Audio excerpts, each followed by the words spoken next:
Kado gondike ukang'eyo pok update my records. But non-dike post the resignation. Because kaka an MP koro in state officer, koro nyaki resign. Your office no. So upon the reception my resignation mari, dware ni speaker notify. So I think the notification was done kapok obedo vetted. Nikech mano bende ne nyalo bedo penjo mar jopiny kata jogo ma represent jopiny e bunge.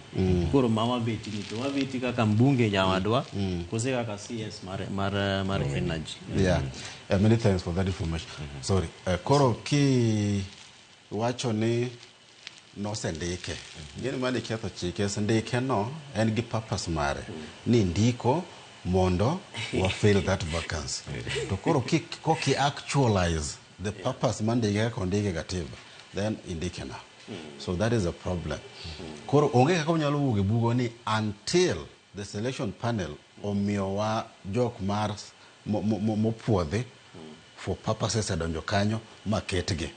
Onge ng'ata manyalo timo by election ka onge commissioners. Kes kata mana a commission kanyo nitiere procurement of election materials within that area. Nitiere decisions mitimo e boardroom mar commissioners makoro tij secretary kaka ne wacho ni gin tijgi en mana implement. CEO mabe en secretary mar commission ma is part of deliberations inyisi ni magi gik mwang'ado donge kwa ng'ado gigi koro in the team kama mondo mi wa report. Koro kinyal wuok ka piny in CEO to komi green light ni the team kama koro nyaka waket mikakati mosewachogi jogo po bedo ratichgi bokethi kata mana kes gimalet kata wach mar impeachment gar Gachagua. Ng'eni jo Ugunja ne nigi ratiro margi mbunge margi kane chung' assembly to ne wacho ni wan kaka in terms of my representative mandate I represent jo Ugunja. Position mara en ni ng'ani odhi dala kata kik odhi dala. Watim gino ka jo ok owinjo duond jo Ugunja through jaod bura margi. Weche mag CDF ok onyalo wacho nikech MP is just an ex-officio member. But nigi influence illegally and indirectly. But he's just an ex-officio member.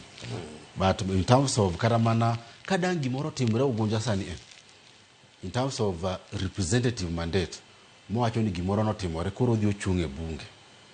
Onge ng'ama nyalo wuoye. Iwinjo onge duol.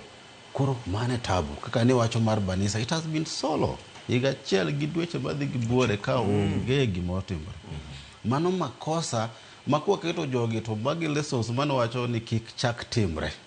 Seche ma osegik higa achiel to ng'ato dhi wuok, oningo bed ni wasechako timo mikakati kaka inyalo bedo replaced mondo kik waket full kai. Erokamano ahinya. Maybe kanyalo wakile thuolo man kanyo. Kanyo imede nikech thuolo dongo ka dakika 4 ang' imede kanyo gi wach mari mogik kiloso gi japiny mapono keto geno mare ni IEBC ni inyalo lose mondo mi jo Ugunja kik dhi higa achiel gi wiye kaponi onge jod bura margi manyien. Osip.